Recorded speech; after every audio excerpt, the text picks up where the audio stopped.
Here we are.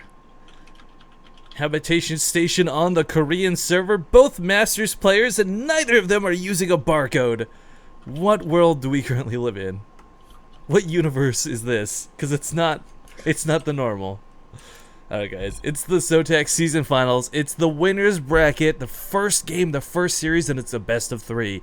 Spawning here in the top left corner of the map, representing my insanity, the blue Terran Jjakji. In the upper right, as the pink Protoss, it is Hurricane. What is that logo, man? There's like one of those K-pop idol things. Oh yes, that's exactly what it is. Being a cutie pie pushing your cheeks. Actually, I love some of the randomness of the decals. I'm just gonna throw them out there. We've seen some pretty funny ones from like the actual players. Like Targa's was of course Hearthstone's face, and we've seen some other silly ones too. But we haven't seen anything inappropriate, which blows my mind. And I'm not even talking necessarily like, you know, your typical like assumed dick pics or whatever. But there's just been nothing rude, nothing saying like F Protoss or anything like that. The decals have always been clean, and it just blows my mind that the community, which can be sometimes viewed as incredibly toxic, somehow keeps it clean when it comes to things that can be very easily offensive. I think people just like using their decals for something really like fun. I guess some people's fun is actually putting a dick pic. You're right, but Rifkin. I mean, that's one quick way to get banned. Actually, Blizzard, for those who haven't seen it, we'll talk about the game in a moment, but for those who haven't seen it, Blizzard actually has a very explicit rule when you upload the photo saying, like, you know, you can't be a dumbass when it comes to uploading. Nothing explicit, so no porn idols, no distraction shots. Although, you know, what... Do you ever play, like, Team Fortress or anything?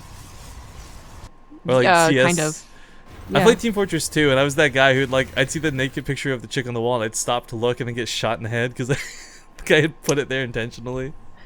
Every time you tell a story like this, my respect for you just goes. I'm just kidding. Just down, out the door. Alright, well, Jjakji actually, one thing we do classically see him do in this matchup is, first off, do very intense scouting with the Reaper. Now, I don't know if it's because it's Habitation Station that he's chosen not to go for the Reaper. We've talked a little bit in the past about how it's kind of terrible getting up this cliff, but instead just relying on the SCV. Jjakji has got to be probably the most diligent scouter, I think, when it comes to StarCraft 2. You really don't see a lot of people dedicate as much as he does between the SCV and that Reaper, but just going for the engineering play. Good old-fashioned block. Yeah, what a BM player. Luckily, the pro was gonna see this, so he won't accidentally cancel the Zealot. That would suck. There's no Reaper on the way though, so like sometimes if you're really like fast enough or good enough to keep the SCV long enough, you can save not only SCV but also take down the probe and do a lot of damage to the Zealot with the Reaper. It actually does save the SCV, and this engineering bay gets pretty high in health. That's gonna take a while to tear down. Yeah, and if they're doing a proxy Oracle, you can come back and finish it. Well, that's what he's looking. Well, yeah, that's what he's looking for right now. Checking out for the with the Marines, looking for the typical locations. But Hurricane, just send that mothership core across the map. This is gonna be a bit irritating with the Marines out in the map. He's gonna need 3 at home to actually kill this. Yeah. Oh, they're gonna go. Yeah, actually, they're gonna be perfectly timed to come back home to deal with it. Look at that. This engineer bay is gonna go down. Unfortunately, like you kind of force them in a position that they're probably not gonna do just a standard Nexus, so you gotta wonder what's coming down, and it's gonna be a Stargate, just not proxied. Oh, almost gonna see SCV. Actually saves it there. Factory will complete. And this mothership core is actually in a lot of danger. It can't recall. Kills one of the Marines. First blood. He's good. He's good, and he can actually get out of there. Pretty sure there's enough dead space. No, actually, he's gonna have to recall. This often happens, though. We've seen this with Arthur a lot in the past, where his mothership core gets stuck in the middle of nowhere and doesn't get to utilize it for most of the game. Yeah, I don't think you can get by up there. Yep, no, unless Josh doesn't pay attention. He actually barely couldn't see that, I think, until the last moment. So this mothership core will get out alive, but typically behind this you see a little bit more aggression. But because the Stalker and the Zealot haven't come marching across the map, and that's what this SCV went back to look for, he's got to know that there's something else coming. Now, whether it's blink tech being researched, he might save up for a scan, or just going to predict the Oracle. Either way, he's actually prepared for the Oracle. He's got that Marine count with that reactor. It's been strange, though, because Jjakji, I think pretty much every time we've cast him TvP, it's been not the faster factory, not the faster expansion, but the double barracks, one with the tech lab, one with the reactor.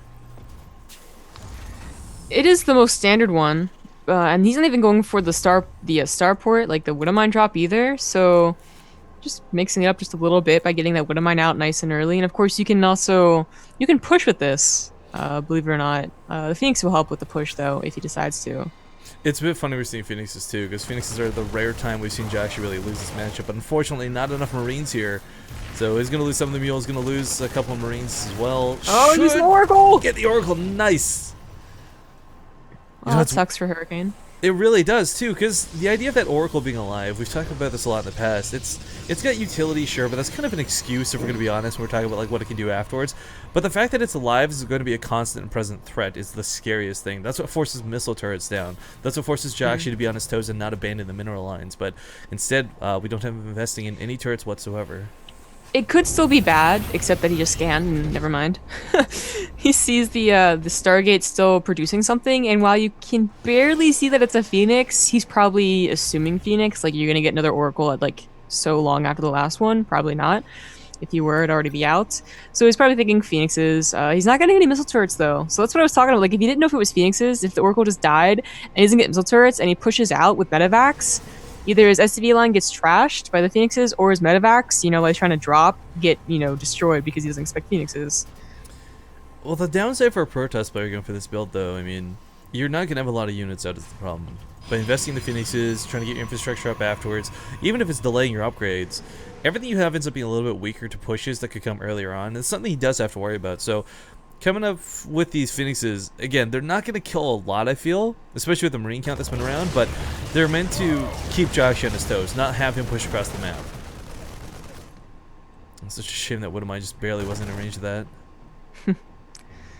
Jjakji will have to throw down missile turrets, unless he puts... Okay, there they go. He can also put down the Widow Mines in locations where he thinks the Phoenixes will go over, just get some free kills, but honestly, I'd rather bring those with me. It's hard though too, because at the same time, Widow Mines are also light units, so the Phoenixes trash them up pretty quickly. Basically, if they have detection, and he did lose the Oracle, so not a relation, and no detection, just not getting the Observer out. But that's kind of what I'm talking about. Like, you don't even need to rip them out of the ground necessarily, so much as just catch them as they're unburrowed. Oh, right. Can often be a bit of a problem because I mean they're light. Like I said, they'll go down so quickly. They're like high to us. But trying to bait him with the Medivac, it's not gonna work. I don't know about bait, but what I like is that Hurricane's being very active with these. Again, if he lets Jjakji push, Jjakji kind of wins a fight. Because what's at home? 2 sentries and an overcharge. That'll keep him alive for like 40 seconds, and he has to get reinforcements up underneath that. Looks like he did manage to catch one of the Phoenixes with that Widow Mine. He didn't even transfer the starport onto the factory. Just kind of going very light on the air units, knowing that Phoenixes are probably going to destroy anything that pops out. So it goes heavy on the ground force. You can't stem up that ramp, unfortunately, of any amount of sentries whatsoever, and they're going to block you out. Well, I guess the Observer knew about that timing being a little too crisp, a little too clean. Ooh, those Phoenixes. I know, it's so scary that they can fly over those. But honestly, these are going to be a little bit more necessary for the Zealots, I feel. A lot of these Marines are going to be picked off in the middle of this fight, and the Stalker count is really not that high. I mean, for Hurricane, the Zealots are probably the best thing he's going for him. They're going to buffer quite hard against this army. This composition is so hard to deal with. I've yet to see a Terran player who really 100% knew just like how to deal with it. I feel like every single time. I kind of feel like a Ghost incorporated in this really would be good. EMPing out all that energy from the Phoenixes. Because then they're just kind of stuck there like, okay, I'll shoot. Oh! Wow, that was actually really cool. He just used hallucination to bait out two of those Widow Mines. The thing with the Phoenixes is that their lifts, while we have seen fights where literally the lifts saved them, it was pretty insane fights, it was more that they soaked up so much time and damage from the Vikings. Yeah. So, I don't know, well, like, EMP is always good to include later on just because they cut shields out, which is super good. Right, and that's the other benefit, too. The Phoenixes would lose that 60 shields right away, so all of a sudden, instead of having 5 Phoenixes full shielded, I don't know, it's weird, you're right. There's no easy way to deal with this at the bottom line. Yeah, because you can't get Ghosts out that early as well as get Vikings. You have to be unleashed at 3 base, like, preferably going on to your 4th with the gas, so you're pretty much like subjecting yourself to a long game by saying, well, just wait for Ghosts and Vikings. You know, you'd rather kill them early. I got it. You know, deals with this army, no problem. Well, actually, hang on. Engagement is going to be forced here. One of them's going to try and burrow, but as we see a couple of Gravitational Beam right out of the ground, unfortunately, this damage is a little too much. He actually gets one off on top of the Colossus. The hallucination is not a problem, and only 2 real ones remain. These Marauders are going to wreck. The Time Warp absolutely necessary, and the Widow Mines regrowing once again on top of these Zealots. Oh, the Mothership Core goes down with that splash damage as well. 3rd base. Well, it's going to probably need to be canceled if we're going to be honest. I can't believe the effectiveness of these Widow Mines. One of them has 3 kills. He just had such a big army, and it was up a ramp as well. Like, Hurricane really overestimated how powerful his army was. Like, it made me look like a fool. That's what happened. 4 Vikings at a time, 2 out of Jjakji, just worth noting. So he's going to have the count to deal with this, no problemo. The downside is, he doesn't have that 4 medevac count you're used to seeing. But I think a lot of that was intentional, sacrificing to get the Vikings, because he knew the Phoenixes were going to continue to be a threat. Yeah, I'd say so. There's so often you see them be picked off easy peasy while they're running around. Now, what I was going to get at before, I think I have it, Samigab. I know it would easily deal with this composition, no problem. Okay. Okay, so step 1 is you get a nuke and a ghost, right? But step 2 is, while you're at, say, the WCS finals, running over to your opponent's computer, unplugging the mouse real quick so they can't run away from the nuke. Okay. And I think that would deal with this composition, no problem. Alright, I think that's what I'm going to do. It's the 1-2 punch, you know? It's perfect for lands, not so good for online. Nuke and then pull the plug. Well, actually, it'd be literally a 1-2 push or punch because you do this and then they punch you for doing it. That's exactly what happens. Jjakji looking can you around. imagine like if you were at an actual land and someone did like reach over and unplug your mouse? Like, how do you react to that other than like I think pure I'd just rage? look at them. I'd be like, dude, really?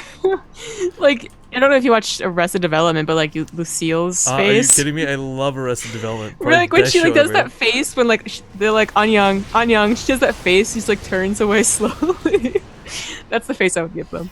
Dude, she's so perfect, by the way, as the mom and Archer, just as a completely She pretty unrelated much is Lucille and Arthur as well. Exactly, yeah.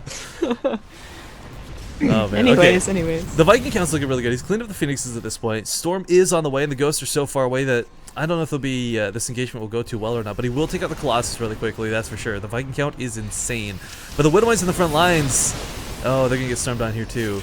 If the Zealots walk into the Widow Mines, the Zealots die, bottom line, and he knows this as well. So that's why Hurricane is disengaging so far away. He doesn't want to risk the Vikings shooting, and he doesn't want to risk Widow Mines going off either.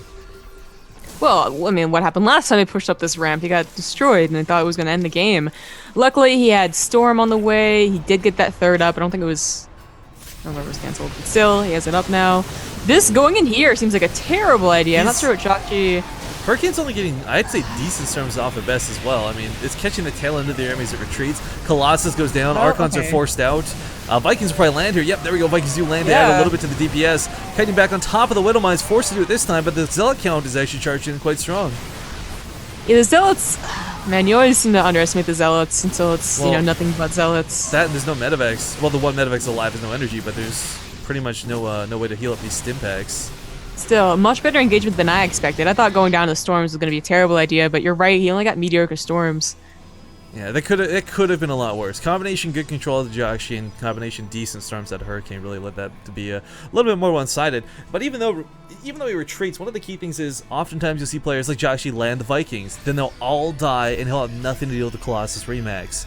But he actually kept so many of them alive and is actually actively repairing them right now. This is huge. This is a huge amount of money saved. And it sounds so silly, but you see Terran players throw away games, throw away armies sometimes, just in that little fit of greed, thinking like, okay, if I can just kill a couple more, maybe I knock down that Nexus, maybe I take out the last couple Archons. Yeah. I had to be distracted because Team Liquid just came out with new jackets. I'm very excited. You and your sports attire, man. I need more. One of the few people with like a Slayer's jacket, and you need more. Dude, I'm so mad because I don't think they actually gave away all their Slayer stuff. I would. You would have wasted all your money on it? Is that what you're saying? You're mad that you couldn't throw more money at them? Yes. No, I'm seriously so mad. I'm so mad. Both players pick up bases while this was going on. That drop was quite effective. 4 ghosts coming out at a time, but you know what? I joke about that, but that's kind of been a problem. Oh, hang on. Triple drops going off in the main while this is happening. Gonna get that Forge, gonna get those level 2 weapon upgrades. That is actually huge, because Jjakji is coming up on level 3 himself. Never do you really see a Protest player this far behind in upgrades, but that Forge snipe was massive. Now, we actually don't see this getting cleaned up too easily too soon. It will eventually get cleaned up because the power of Warp Ins is definitely going to be better than small amounts of drops, but can he keep these medevacs alive is going to be the big question. He's getting some good units out of this. Could probably get that Archon or mess up completely. 17 HP or shields? Yeah, I don't know how he didn't finish that, but... Oh well, oh well. Well, he's still got a lot of Zealots, you know, clean up, of course, the Forges and all that, so it's looking pretty good. He's still all across the map. Oh, whoa, that was great storms, unfortunately, for Jjakji in the middle. Oh, sorry, I was Oh, my bad. I was busy copy pasting the name of the gentleman who just subbed to the channel. I am Crazy Kid. Thank you for the sub. The sub hype has already begun, and we're, well, in the second series. I'll take it. Thank you very much for your support, man. Another 2 drops going off down here. I mean, this is kind of one of those scenarios, too, where you get a little bit worried for Hurricane. On 3 bases, responding to drops isn't so problematic, because you position your army at the natural. But as he expands further southwards, it becomes a little more difficult to deal with. And this is usually when you see players start investing in cannons. I mean, cannons usually don't stop Marauders, but they'll deter the medevacs from going in the first place. If you see 3 cannons as a Terran player, you're not taking 1 medevac in there. You're going to go in with 3 or 4. And if you do that, that's a huge dedication of your army. But this Viking Ghost composition is getting pretty out of control. Jjakji, you know, he's up by 50 supply, so he's in a really good position. So he can definitely still combat this army as you would normally see. It's when Hurricane ever gets a chance to max out, that's when this army seems kind of unbeatable. He's lost all his Phoenixes though, so it's not what we usually saw, but it's still like, it's so hard to deal with Storm, Colossus, and Charge lots. The Chargers always seem to be the deal breaker at the end of a fight. Man, that was such overkill on that one poor Observer. But against both these Templar, 2 of those Marines, nice dodge on these Storms. He's going to eat a couple more, but Hurricane just can't quite get the damage he needs to lock this army down. I mean, so much of it is injured, but nothing's really fatal. Yeah, not great. You know, if you're going to use those type of Storms, it's going to be healed up anyways. You probably want to just feed back the Ghosts, honestly. Or like even people the always say about one or the other. Or the medevacs, yeah. Like, you might take away some energy from the medevacs, but it's never really a whole lot. Like, not to ever matter, I feel. So I definitely prefer a feedback on something else. Yeah, These Zealots do pretty much nothing. Killing a Ghost is really hard though too. Let's not forget Snipe does outrange it by 1. But the Vikings pushing forward here. Terrible. Oh, he dodges that storm quite nicely. You know, there's a lot of times too where like, you know, you hear a lot of criticism about casters talking about storms, and I'm not saying like there's no beautiful storms. He's landed a couple good ones, but Hurricane's storm control has been kind of lackluster just these last few. EMP's going off like crazy. Snipes going off as well. Actually, the Vikings were slightly out of position for the start of this fight, but there's enough of them that this is actually the Stalkers picking them off with that focus fire. The Ghosts are cloaked, though, and that Observer, it's been revealed. It goes down, and there's no stealth detection other than that. Well, actually, cannons. Whoa! Cannons are right there. That actually is a little bit of a nuisance. Jjakji takes some terrible engagements.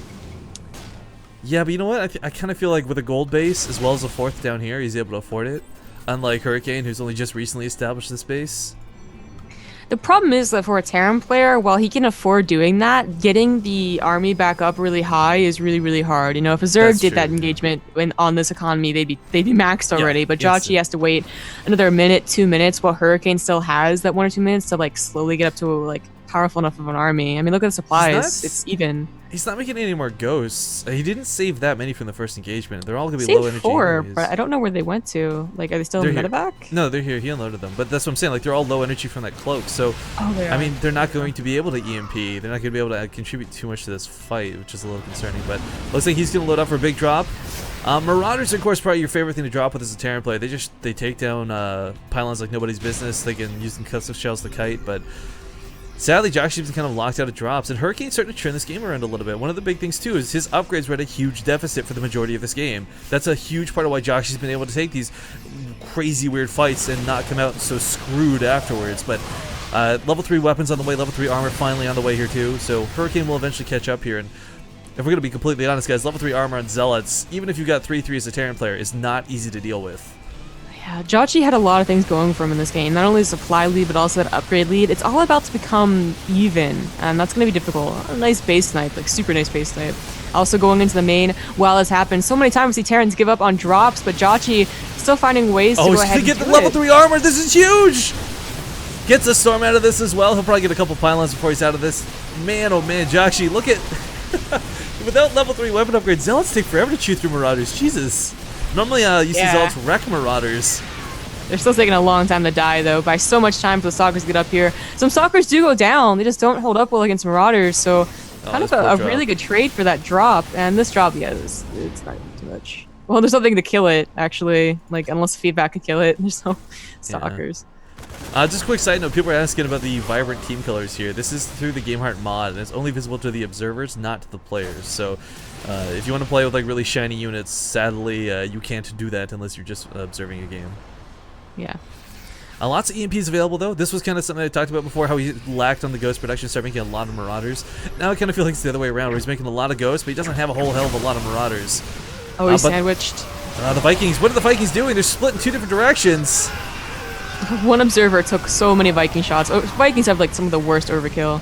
Well, that and this one here actually juked him out like 12 shots due to the moving out of the detection range, but loses his whole army. Gets the Colossus, but not at all worth it. Trying to run back home, and this is kind of what I was talking about before again, like, you have to balance this. Ghosts alone won't win you the game, and neither will Marauders. You need a decent balance of both. But unfortunately, Jjakji, having yielded the Marauders for the Ghost production, doesn't have a way to really deal with the Stalker count. And it's weird, because you don't usually see Stalkers be that effective this late in the game. God, this army looks just so... It looks weak. Like, mostly Blink Stalkers, they're great for dealing with stuff that takes down a Colossus, but once your Colossus are down, this looks like a pretty easy army to defeat. But Josh doesn't have enough. And it breaks my heart, too, because we're talking about just how much of a lead he had for the majority of this game. But now the Hurricane's caught up on bases. He's got his own gold. This becomes split map, pretty much. And his level 3 weapons did complete. Level 3 armor probably started here soon. It's just... I don't know. For Jjakji, he's not out of this. It's not like he's in danger of losing just yet. But with all these engagements he's been taking, like, he goes from taking like favorable engagements, good drops, to like throwing away an army. You know, like he takes a lead and then gives it up immediately afterwards. Yeah, and we're also seeing the power of the Proto. It's not really a tech switch because they're still getting everything, but they're gonna get more of one thing than another. So at this point, he's getting a lot of Colossus. He's reducing from double Robo for most of the time, except right now. And all the Vikings are down. Jjakji has not been able to reproduce them. He's been going mostly on Ghosts. So a big number of Colossus could surprise and really kill Jjakji's army. Yeah, and you know what? He's actually, well, we say this, but then again, he's been keeping up the Viking count pretty diligently this whole game as well. Oh, he's gonna throw away 3 right now. But no, but that's what I'm saying. Like, he's been still making them behind this. He's not forgotten to do it. This is often a big problem in TvP, where whether it's a lack of medevacs or lack of Vikings, your air units tend to be your kind of guilty, oops, I forgot to make these. But these Colossus... Honestly, though, because there was a big point where he was only making Ghosts. Like, I was looking at the production tab, only now does he realize maybe I need more Vikings, but it might not be. Marauders get on top of the Colossus. Really nice snipes. You're able to do this without the Vikings. Jewel, he's not going to finish that last Colossus. Goes for the Templar snipe instead. Not a bad choice either. These are both very expensive units for both players to be trading out, but Jjakji actually manages to take a very decisive lead after that fight. Let's see if he can hold on to it. That could have been such a strong win for Hurricane. If only he had buffier units below his Colossus. Unfortunately, just Blink Stalkers again does not hold up well. Well, that and still no level 3 armor upgrades. These Zealots are a little bit squishier than they normally otherwise would be. Does take care of them very quickly with that Ghost Fire. Looks like the Colossus will fall, and Stalkers and Marauders don't hold up as Marauders do move through just a little too quick. Couple of cannons for defense, a nice little move, but Hurricane, who's got this massive bank, what can he do other than warp in Zealots? GG is called, and Jjakji will finally secure game number 1. Oh, I forgot to close betting. Oops.